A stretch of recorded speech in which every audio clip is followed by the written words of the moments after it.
How long? Dr. Phil's voice was calm, but his eyes weren't. The man sitting across from him, mid-40s, worn jacket, hands that wouldn't stop shaking, bowed his head. The studio had gone so quiet you could hear the cameras adjusting focus. 12 years? The man whispered. 12 years I watched them. And I never went to them. And in that moment, everything changed. But let's go back. To understand how this moment happened, you need to understand who was sitting in that chair. And why Dr. Phil would make a choice that day that broke every protocol his show had ever followed. His name was Michael. 47 years old. Father of 2. Or he had been. Technically, he still was. But the last time his children had seen him, they were 6 and 8. Now they were 18 and 20. He'd missed 12 years. Birthdays. Graduations. First dates. Driver's licenses. College applications. Everything. The producers had reached out to Michael after his ex-wife submitted a letter to the show. She didn't know if he was alive or dead. Hadn't heard from him since the divorce was finalized 12 years ago. He paid child support, sporadically, through automatic bank transfers, but never called. Never visited. Never sent a card. Just vanished. But the letter wasn't asking Dr. Phil to find Michael. It was asking him to help her children understand why their father had abandoned them. To give them closure.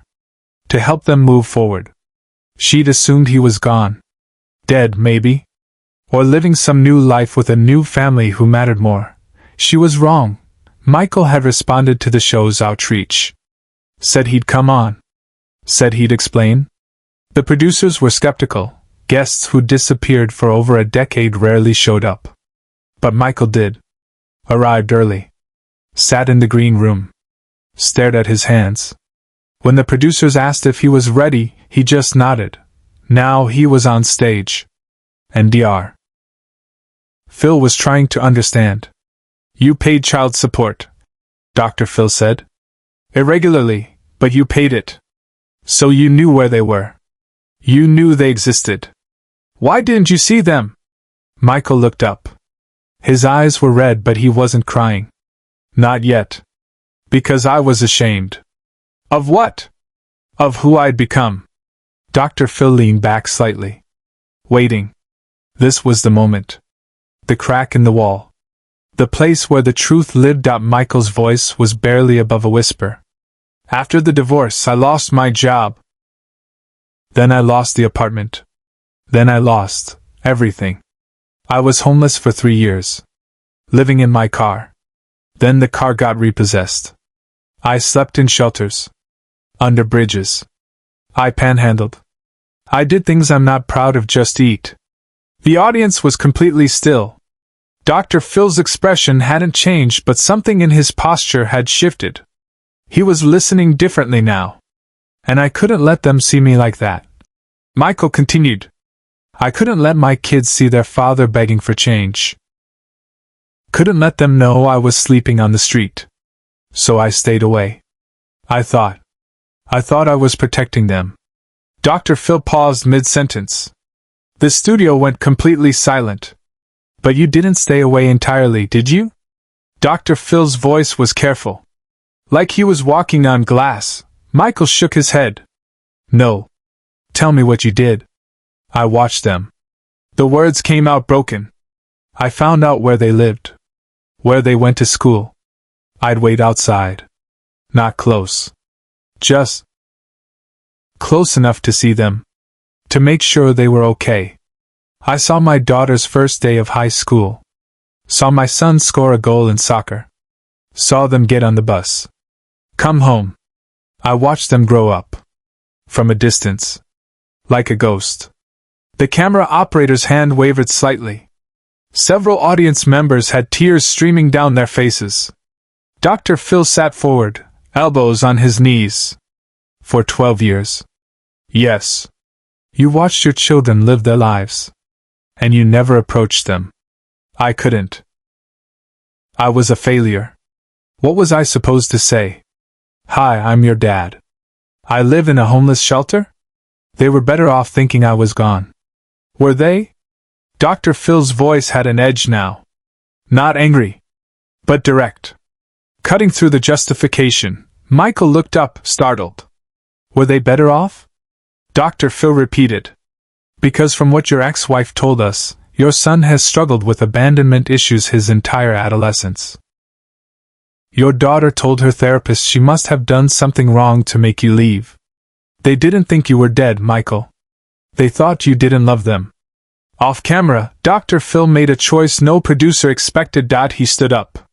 Walked to the edge of the stage. Looked directly at the producers in the control room.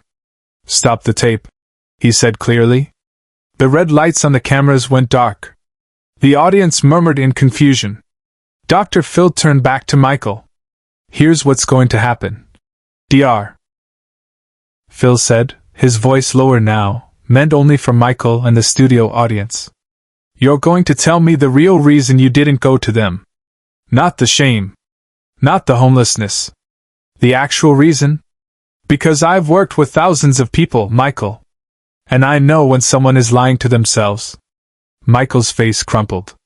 The mask he'd been wearing, the story he'd been telling himself for 12 years, started to crack.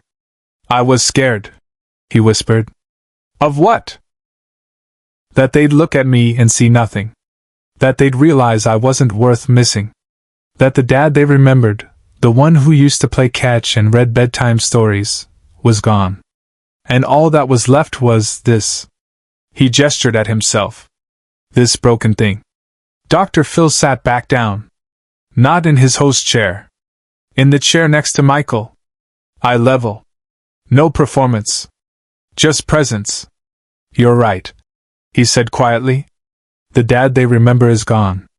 Because that dad existed 12 years ago. You can't get him back. But you know what you can do? Michael shook his head. You can show them who you are now. Not who you were. Not who you wish you'd been. Who you are. Right now. Today. Because that's the only person you have to offer. Michael was crying now. Full, heaving sobs. What if it's not enough? What if it is? The silence that followed was profound. Not empty. Full. Full of every year of absence. Every missed moment. Every decision made out of fear instead of love. And somewhere in that silence, something shifted. Dr. Phil stood. Gestured to the cameras. Turn them back on. The red lights returned. The audience had no idea what had just been said. Dr. Phil walked back to his position. Professional. Composed. But different somehow. Michael, he said, his voice back to host mode but carrying something new underneath, has agreed to enter a family reunification program. He'll be working with therapists who specialize in parental abandonment and reconnection. This isn't going to be easy. His children are adults now.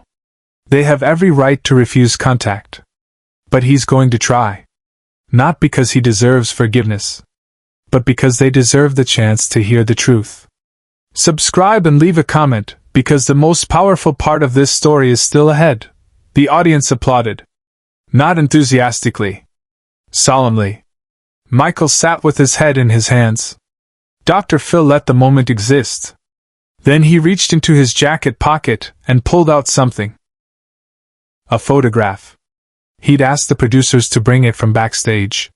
This is your daughter, Dr. Phil said, holding up the picture. At her high school graduation. You watched this moment, didn't you? Michael nodded, unable to speak. You stood in the back. Far enough away that she wouldn't see you. And you watched her get her diploma. Yes. Do you know what she did after the ceremony? Michael shook his head. She looked around. The crowd. The parking lot. Everywhere. Your ex-wife told us. Your daughter looked for you. Even after 12 years. Even though she had no reason to think you'd come. She still looked. Dr. Phil set the photograph on the table between them. She's still looking, Michael. But what happened next is something no one in the room, or watching at home, saw coming. From the side entrance, a door opened. A young woman stepped onto the stage. Early 20s. Dark hair. Her father's eyes. She stopped when she saw Michael. Her face went through a dozen emotions in 3 seconds: shock, confusion, anger, pain, recognition. Emma, Michael breathed. The producers had contacted her. Asked if she'd be willing to be there. To hear her father explain. She'd said yes. Not because she'd forgiven him. Because she needed to know why. Dr. Phil stepped back. This wasn't his moment anymore. Emma walked slowly across the stage. Stopped about 10 feet from her father. "You were at my graduation," she said. Her voice was steady, but her hands weren't. "Yes. I looked for you. I know. Why didn't you let me see you?" Michael stood. Took a step toward her. Stopped. "Because I was ashamed. Because I thought you'd be better off without me. Because I was a coward." Emma's eyes filled with tears. "I thought you didn't love me. I never stopped loving you. Not for 1 second. Then why?" Her voice broke. "Why did you choose shame over me?" Michael had no answer. Because there wasn't one. He made a choice born of fear and pain and self-loathing. And it had cost his daughter 12 years of having a father. There was no justification good enough. No explanation that would make it okay. "I'm sorry," he finally said. "I know that's not enough. I know it doesn't fix anything. But I'm so sorry." Emma stood there. Tears streaming down her face. The entire studio holding its breath. Then she did something no one expected. She took a step forward. Then another. And another. Until she was standing right in front of her father. "I'm not ready to forgive you," she said quietly. "I don't know if I'll ever be ready. I understand. But I want to try. To understand. To know you. Not the dad I remember. The person you are now." Michael's legs nearly gave out. Dr. Phil moved slightly, ready to steady him if needed. But Michael stayed standing. Barely. "I'd like that," he whispered. Emma didn't hug him. Didn't touch him. Just stood there. Present. Willing to try. And sometimes, that's all you can ask for. Dr. Phil stepped forward gently. "Emma, your father is going to be starting therapy next week. The program includes family sessions if you're interested. No pressure. No expectations. Just space to talk. To process. To begin." Emma nodded. Looked at her father one more time. "I'll think about it," she said. Then she turned and walked off stage. Not running. Not angry. Just done for now. Michael watched her go. Then collapsed back into the chair. Dr. Phil sat beside him again. "That was the bravest thing she's ever done," Dr. Phil said quietly. "Showing up. Facing you. Being willing to try even when every instinct probably told her to run. She's stronger than I ever was. She learned to be. Because she had to be. Because you weren't there to be strong for her." The words landed like stones.